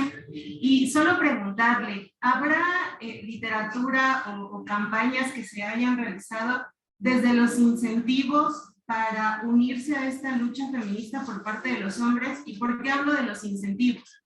Porque si bien, digo, en la exposición es claro el incentivo que existe para los hombres en temas de disminuir su mortalidad, que yo creo que a todos nos gustaría vivir más años, pero que yo creo que hay incentivos mayores a puntualmente, porque yo creo que hay hombres que, dada justamente esta cultura en la que hemos crecido, pues que se están perdiendo justamente el disfrutar a sus hijos, ¿no? En el tema de, bueno, es que las mujeres son las que se dedican a educar y los hombres son los que se dedican a proveer, que yo creo que hay muchos hombres que de verdad quieren ser papás y que disfrutan mucho siéndolo. Entonces yo creo que eso es algo que desde luego el patriarcado les ha robado. No solo eso, también la capacidad de expresar sus emociones, porque yo creo que hay hombres, no lo creo, hay hombres que son muy emocionales y que verdaderamente les gustaría expresarse, Yo alguna vez comentaba que es muy fácil ser mujer porque yo puedo ir abrazando a todo el mundo, pero los hombres no pueden hacer lo mismo. Yo creo que justo este tema de generar incentivos más allá del hecho de disminuir, o sea, que te vayas a morir más joven, pero que creo que hay justo romper con el hecho de una posición de poder, que eso es algo que los hombres han tenido y que es una posición de privilegio. Romper con los privilegios y llegar a decirles a los hombres es que ya no tienes derecho a tener tantos privilegios, sino que tienes que compartirlos con las mujeres, probablemente sea una situación complicada el por qué yo tengo que dejar de tener esos privilegios, por qué tengo que compartirlos con ellas. Bueno, pues porque hay otros incentivos de los que no te das cuenta. Por ejemplo, el tener la confianza de que tu hija vaya a la escuela y de que vaya a volver, y de que no tienes que estar preocupado de si tienes que ir a recogerlo a las 10 de la noche en camión, porque no sabes si en las dos calles que hay hacia tu casa la niña va a volver. Entonces, este tipo de cuestiones que creo que son incentivos, como liberarse de estas grandes cargas, de eres el proveedor y tienes que ver de dónde sacas el dinero, pero la fuerza, pero la constancia como para poder mantener a tu familia, cuando ya no es necesario con los cambios que el feminismo está generando en las mujeres, porque digo, para las mujeres los incentivos son muy claros, ¿no? El generar equidad, el tener acceso a, desde luego, educación, a mayores puestos dentro de las empresas. Pero ¿cuáles son los incentivos para los hombres? ¿Cuál es el incentivo para que se bajen de este escalón de poder y entonces decidan trabajar junto con las mujeres para modificar ciertos prejuicios y ciertas cuestiones culturales? Hay estudios al respecto, se han desarrollado campañas, digamos que elementos teóricos de los cuales podemos echar mano como para difundir o generar difusiones que vayan más en el sentido de también para los hombres es importante. Gracias.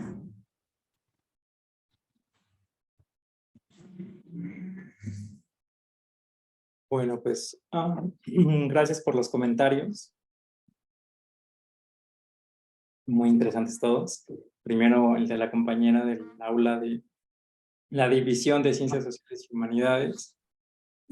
Claro que estoy de acuerdo respecto a todas las características que comentaban, cómo los cuerpos de las mujeres se han cosificado, etcétera.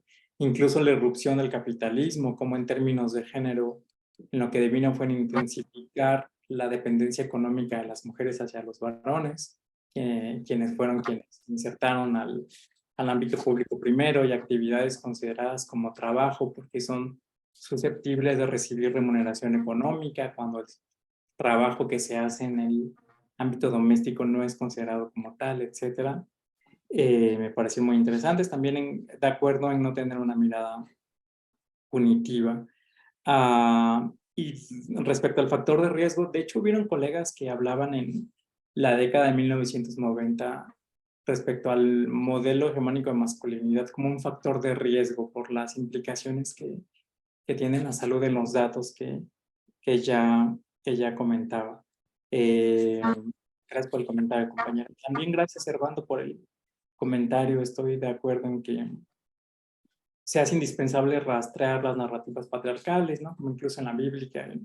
Si no me equivoco, Beba viene de la costilla de Adán, ¿no? Algo así. O sea, claramente hay una narrativa patriarcal en dicha descripción que tiene efectos en la vida cotidiana de muchas personas que se acercan a estos textos y que son incluso textos fundacionales para entender la vida, la muerte, etcétera, etcétera. También en el chat hay otro comentario de Carlos que habla de un ejemplo cuando va una familia en la calle, cruzan el semáforo y entonces jalan al niño para que vaya rápido. Entonces el niño tiene que ir rápido para cruzar la calle, si no lo hace lo castigan por no ser lo suficientemente niño, y la invitación para no hablar de para hablar de violencia fuera de las aulas y de los cubículos en los espacios académicos. Y luego al comentario, muchas gracias también de la compañera en la sala. O sea, yo creo que en general concuerdo que en los tres comentarios lo que tenemos que hacer es ir pensando en colectivo y justo hacer lo que estamos haciendo ahora, ¿no? Entablar diálogo, pensar en alternativas para ver cómo podemos resignificar mandatos hegemónicos, etcétera. Y respecto a las referencias y los estudios, bueno, primero comentaba la compañera en la sala, ¿cuáles son los incentivos? No solo morir, de acuerdo, pero es que si te mueres a los 18 años por pelearte con tu vecino, pues ya no podrás ni ver a tus hijos ni ese tipo de cosas. O sea, como que a mí me parece que se tendría, perdón la dimensión biopolítica en mi comentario, pero pues eso tendría que ser un aliciente importantísimo. O sea, no estamos hablando de que los hombres se van a morir a los 50, sino se van a morir a los 18 por pelearse en el metro, o en la universidad, o en la secundaria, por demostrar que son hombres, en una de esas, no sé, te descalabran o qué sé yo, y te avientan contra el piso en la pelea afuera de la secundaria y te mueres. O sea, yo siento que sería un aliciente, sería un incentivo importantísimo para repensar en los estragos, pero claro que las barreras que tenemos también para disfrutar de la paternidad para quienes deciden ejercerla, las emociones, etcétera, reconocer las emociones, etcétera. Respecto a paternidad en México, ha trabajado mucho un académico que se llama Juan Guillermo Figueroa, es un académico del Colegio de México.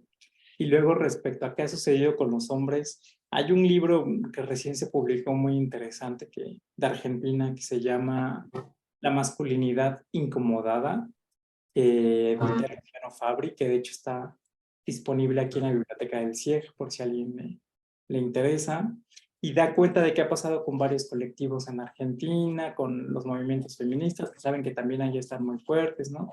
Toda la lucha por el aborto y todos los movimientos masivos que han existido en Argentina también y en el resto de la región, pero ese libro da cuenta justo de ello y lo recomiendo mucho.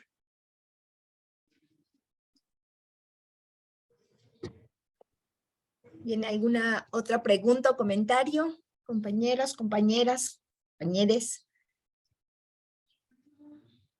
Bueno, pues buenas tardes a todas, todos y todes. Pues yo creo que es importante resaltar que la deconstrucción tenemos que dejar de romantizarla, ¿no?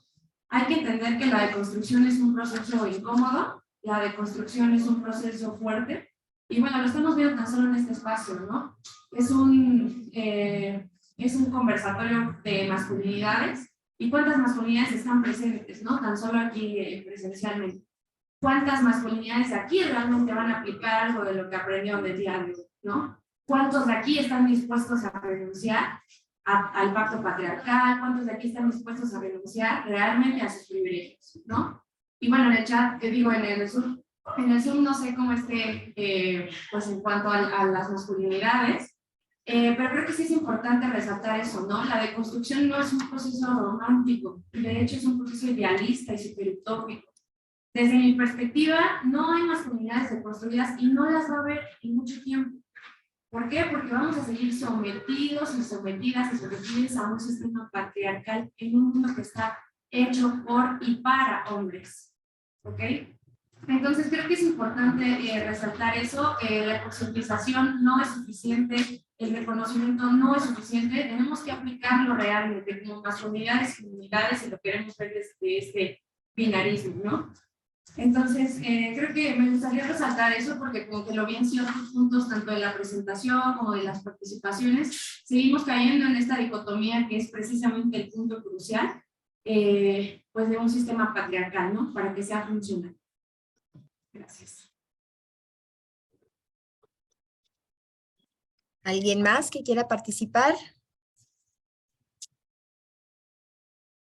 No sé, si no hay alguien más, a mí sí me gustaría hablar un poquito sobre, o preguntar un poquito sobre las representaciones, ¿no?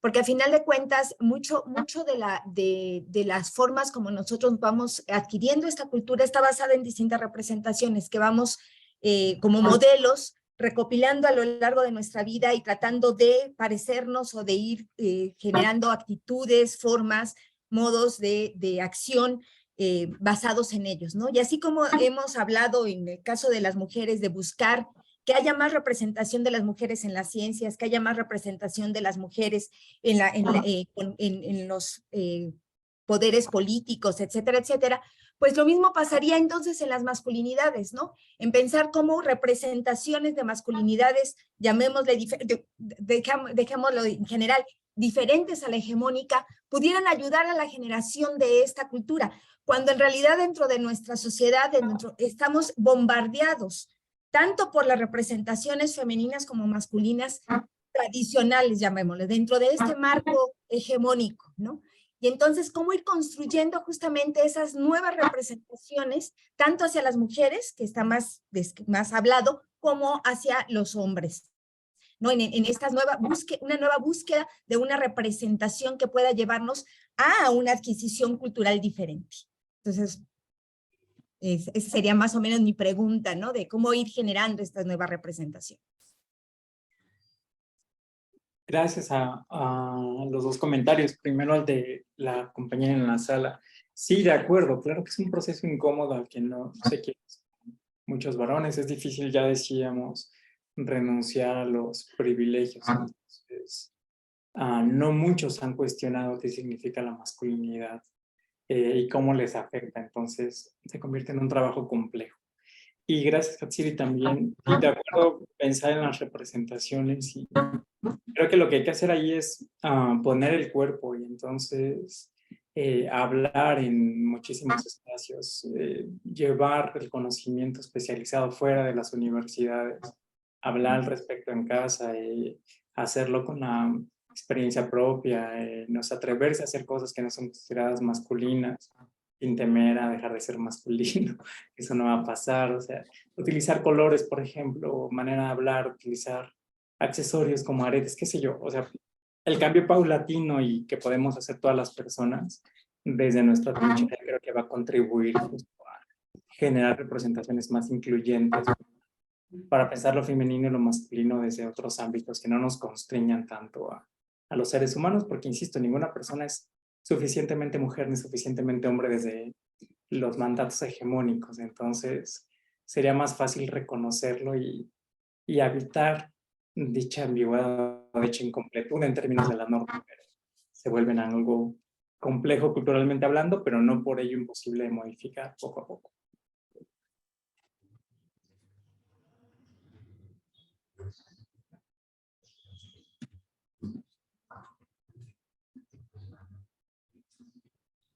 Micrófono. Mi mouse no funcionaba. ¿Alguien más que quiera participar, que tenga algún otro comentario, pregunta? En la sala, porque no alcanzo a ver todos. Sí, allá veo una mano. Hola, ¿qué tal? Buenas tardes.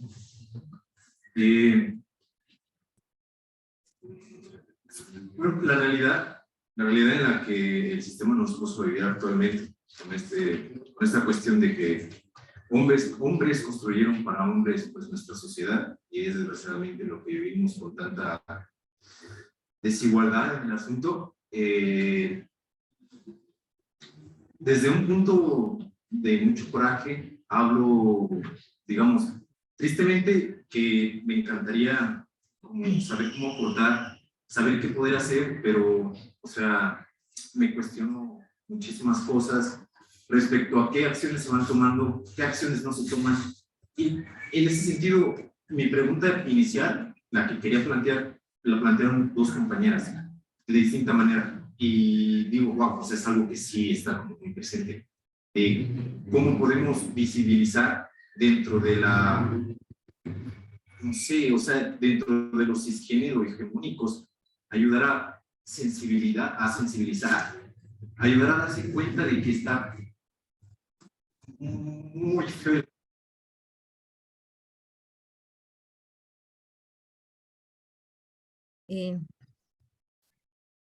Se dejó de oír. Habla más fuerte, por favor. Sí, claro.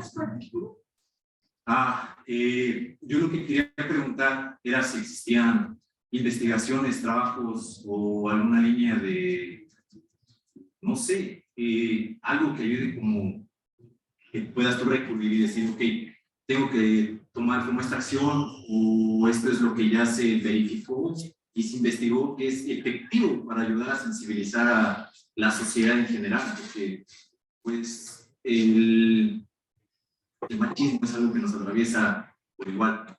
O sea, crecemos en una sociedad que la tiene muy permeada por naturaleza, porque por históricamente. Entonces, digo, mi pregunta inicial quería ser un poco como ¿qué ¿Qué investigaciones como tal? Que mi compañera habló de cuáles son los incentivos necesarios. Mi otra compañera un poco fue, pues, del texto, ¿no? Que menciona, pues, ¿qué onda con esto? Y ahora la conclusión que me pone muy, me exalta un poco es,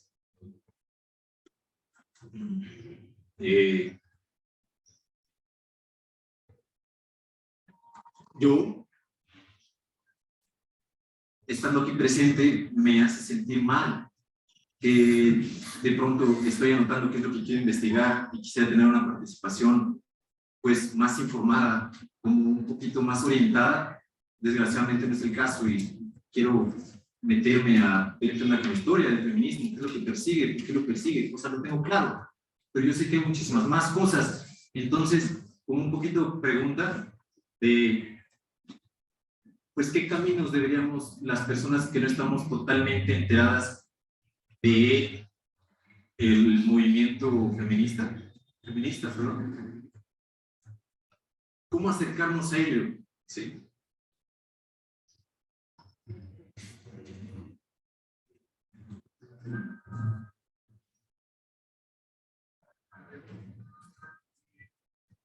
Muy bien, muchas gracias. En el chat incluso Carlos Kerbel comparte un link que seguro les pueden proporcionar después, donde hay experiencias adversas en la infancia para buscar los canales de... dice, el trauma infantil afecta nuestra salud para siempre. Para buscar eso, experiencias adversas que vivieron varias personas durante la infancia y seguro que van a ser sugerentes. Gracias por la pregunta al compañero que está en la sala. Bueno, las preguntas y a los comentarios me parecieron muy sugerentes y concuerdo muchísimo con ellas. La respuesta que quisiera dar es la siguiente. Primero, ¿qué hay que hacer? Yo creo que aprovechar el malestar, aprovechar la incomodidad y seguro que allí vas a encontrar respuestas. Es decir, yo creo que ya hay un paso interesante en reconocer que hay un malestar, saber que hay un impacto afectivo después de escuchar cómo nos generan estragos en todos los varones y en todas las mujeres, en todas las personas, el modelo hegemónico de masculinidad. Entonces hay que trabajar con ello e insisto, seguro que allí encontrarán muchas respuestas. ¿Cómo acercarse a los feminismos? Bueno, afortunadamente en la UAM hay muchas feministas y hay colectivas feministas y también hay trabajo como lo que realizan, perdón, aquí en la Comisión del Programa Integral para la Prevención y Atención de la Violencia de Género. Entonces, acercarte desde las compañeras feministas que tienes ahí en la UAM, luego con el trabajo de la comisión, seguro que encontrarás insumos en el ámbito cotidiano, desde las investigaciones, pues bueno, todo lo que se ha hecho desde la maestría de estudios de la mujer en la unidad Xochimilco y el doctorado en estudios feministas. También Ana Lau, por ejemplo, escribe sobre historia de las mujeres. Entonces hay muchos insumos desde muchos ámbitos para entender el movimiento feminista o salir a las calles también, ver las marchas feministas, las que sean separatistas sin participar, pero sí que puedes verlas desde la orilla de la banqueta y escuchar y que es fácil acercarse a ese tipo de relatos. Luego,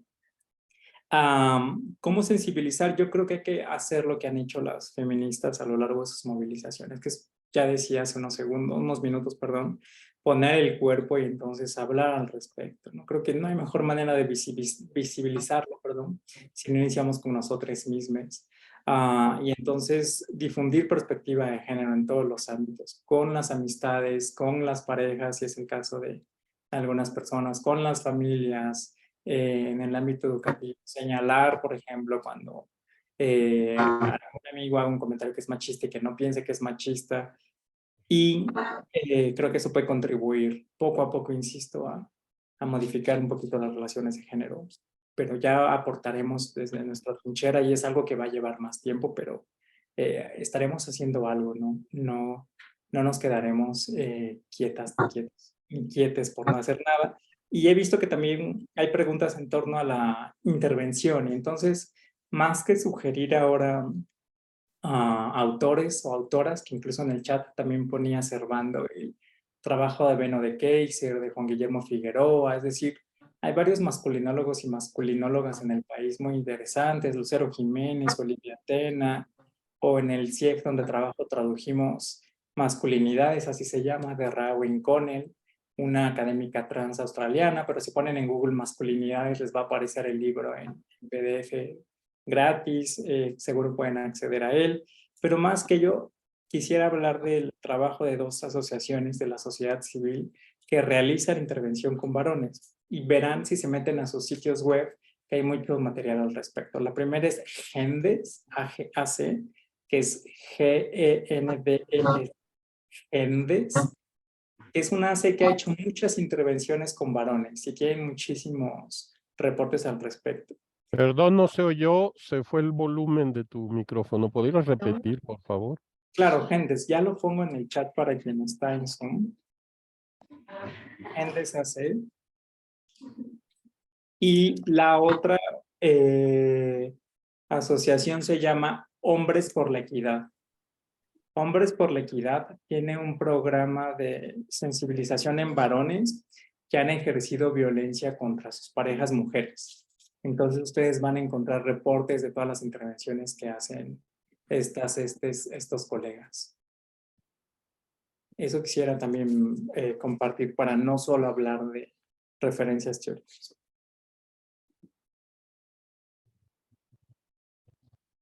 Bien, Gerardo dice que mientras los países tengan un sistema totalmente capitalista, las desigualdades de género estarán ahí presentes. Países nórdicos que han venido evolucionando en su sistema económico han presentado índices con mayor igualdad de género.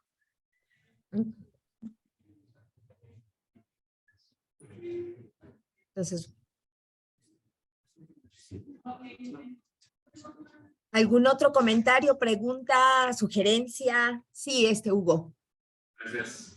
Gracias, César, por la plática. Me gustaría escuchar tu opinión sobre los retos que hay para el trabajo que se realiza respecto a erradicar la violencia, y lo voy a dejar así como general, ¿no? Cualquier tipo de violencia y estos retos que tienen que ver con confiar en los otros, ¿no? A veces como que de primer instancia decimos, no, si el otro me está haciendo una propuesta, no, seguramente persigue otra cosa, no va a cooperar.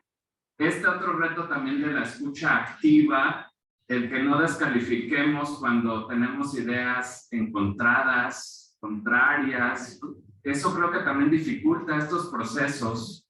Si hay una necesidad o no de desdibujar o de difuminar lo que catalogamos, tendemos siempre a las personas como a ponerlas en cajitas, y entonces no sé si eso de alguna manera también contribuye a dificultar estos procesos de integración, de cooperación, de inclusión. ¿Cómo ampliamos? Si bien las propuestas pueden venir de un grupo bien definido de personas, ¿cómo logramos ampliar el que se integren otras personas? Y bueno, eso sería lo principal. Gracias.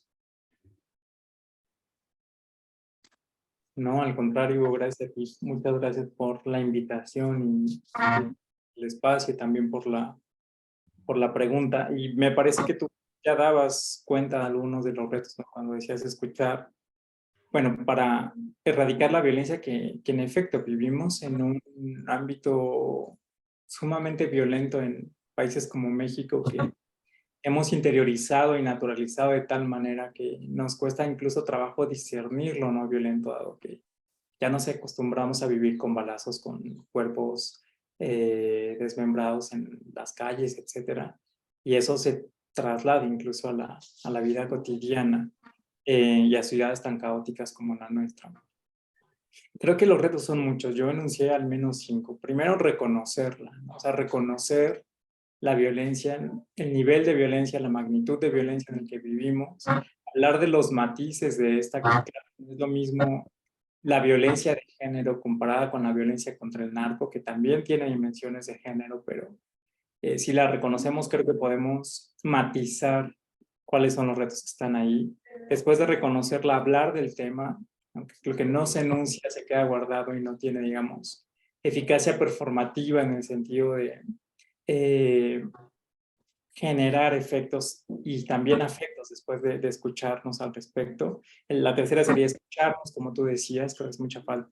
Otro reto es dialogar también. Es difícil tejer diálogos cuando hay ahora posturas adversarias, incluso al interior de los feminismos se ha convertido en un reto importantísimo, ¿no? Hay ahora posturas separatistas, por ejemplo, que no quieren dialogar con otro tipo de feminismos y eso me parece muy complejo y creo que el último reto sería tejer puentes de lucha y de diálogo a partir de puntos en común que hay entre diversas posturas. Eso es lo sugerente, que incluso entre los feminismos hay muchísimas posturas pero no por ello creo que se vuelven incompatibles los mecanismos de lucha, que me parece que las posturas van a favor de lo mismo, erradicar las desigualdades.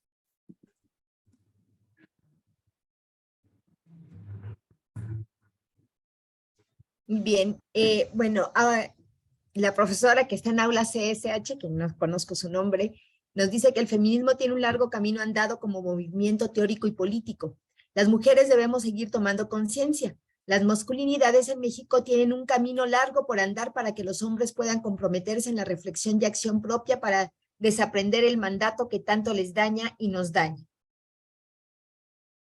Es Irma Cruz, la profesora. Muchas gracias. Y Carlos Kerbel dice que pregunta sobre hacer una convocatoria en las unidades de la UAM para que los académicos, alumnos, trabajadores, todos participemos en charlas, mesas, reuniones, para platicar, presentar y sensibilizar estos temas de forma amigable y se generen materiales también para eso. Justamente de eso va la Comisión Integral de Prevención y Atención a la Violencia de Género. Para generar esta prevención, una parte muy importante, indispensable es esta sensibilización, ¿no?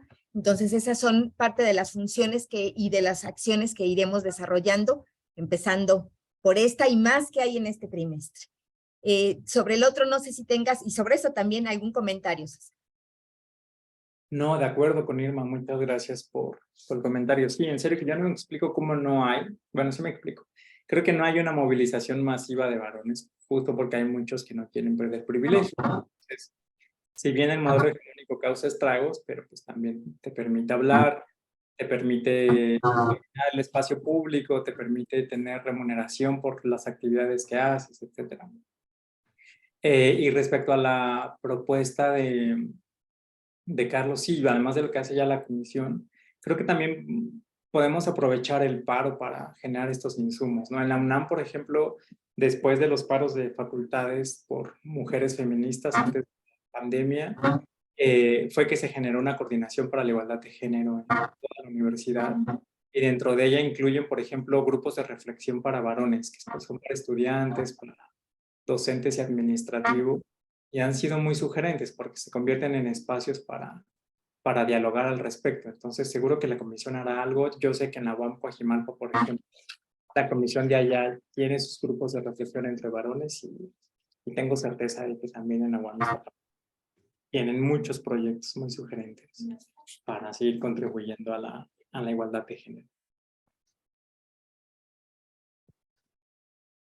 También nos dice Irma, también habría que pensar en estrategias concretas para tomar conciencia de nuestras violencias, como desaprender los mandatos de género que tanto nos están dañando. Así es, sí, necesitamos tener mucha claridad mucha conciencia de nuestro hacer y actuar al día a día, ¿no? Claro. Tenemos una y les pediría el favor si con eso fuéramos cerrando porque tenemos que llegar a la sala a las 2 de la tarde. Por favor. Sí, claro. Adelante, adelante. Sí, voy a ser muy breve. A mí me parece sumamente valioso los comentarios, el proponer este tipo de espacios, son sumamente valiosos, ¿no? Pero bien, hace rato lo mencionó César, lo personal es político. Tenemos que irnos también a lo que está fuera de la academia. Hace rato preguntaban, ¿cómo contribuyo? Pueden contribuir desde cosas bastante sencillas, ¿no? Si son deudores alimenticios, paguen las pensiones alimenticias o no se vuelvan un deudor alimenticio. contribuyan a las tareas del hogar de manera equitativa, ¿no? Renuncien a sus violencias físicas, psicológicas, renuncien, deserten el patriarcado realmente desde la forma personal, lo que les atribuye a ustedes desde que salen de sus casas, dentro de sus casas, ¿no? Visibilicen las violencias familiares, ¿no? Dejen de encubrir a sus familiares, a sus amigos, dejen de consumir pornografía, ¿no? Creo que son cuestiones muy, muy personales desde las cuales pueden contribuir a eso. Dejen de acosar en la calle y si no lo hacen, pues actúen cuando estén en alguna situación pues al respecto, ¿no? Y pues sí, o sea, creo que son muchísimas cosas desde lo que consumen, qué industrias explotan a mujeres laboral, psicológicamente, entre distintos aspectos, ¿no? Creo que lo académico es sumamente valioso, pero la lucha es personal. La lucha es personal, la deconstrucción es totalmente personal. Entonces, no nos sirve de mucho, y lo digo con mucho respeto, que se abran espacios académicos y desde lo personal seguimos podridos, ¿no? Entonces, pues bueno, es como mi aportación, invitarlos a que empiecen a cuestionarse desde lo personal, desde lo que pareciera muy simple y desde lo que pareciera no machista, no patriarcal, pero que están tan inculcados en nosotros que justo no las visibilizamos. Gracias.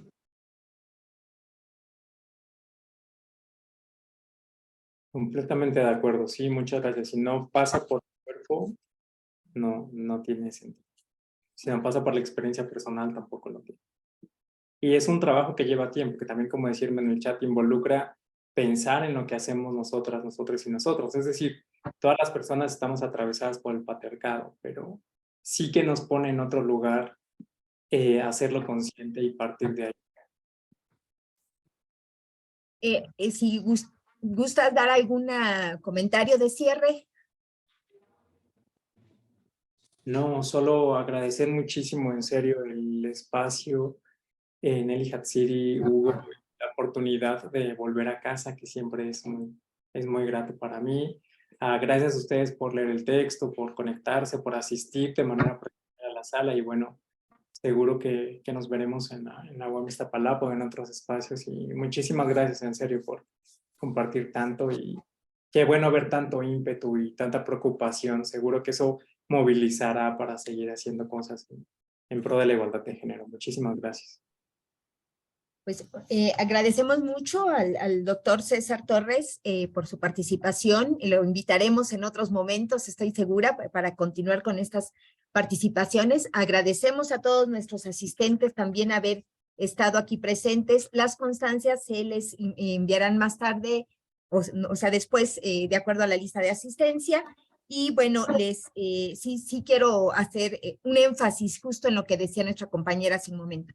A final de cuentas, necesitamos generar este reconocimiento en nosotros mismos y para poder generarla, ir disminuyendo las acciones que vamos haciendo en contra de esta igualdad y que van motivando que prevalezcan estas condiciones culturales adversas a todos nosotros, nosotras, nosotras.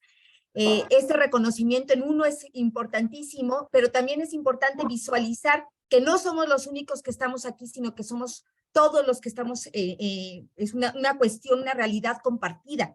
Y bajo eso, aceptar la responsabilidad y la posibilidad de transformación. El que estemos así no quiere decir que tengamos que estar así por siempre. Tenemos que transformarnos y tenemos que transformar a nuestra sociedad. Y como universitarios, es más de una universidad pública, es una responsabilidad muy importante que tenemos que tomar hacia nosotros mismos y hacia la sociedad en la cual estamos y a la que nos debemos. Muchísimas gracias por su participación. Muchas gracias al doctor César Torres.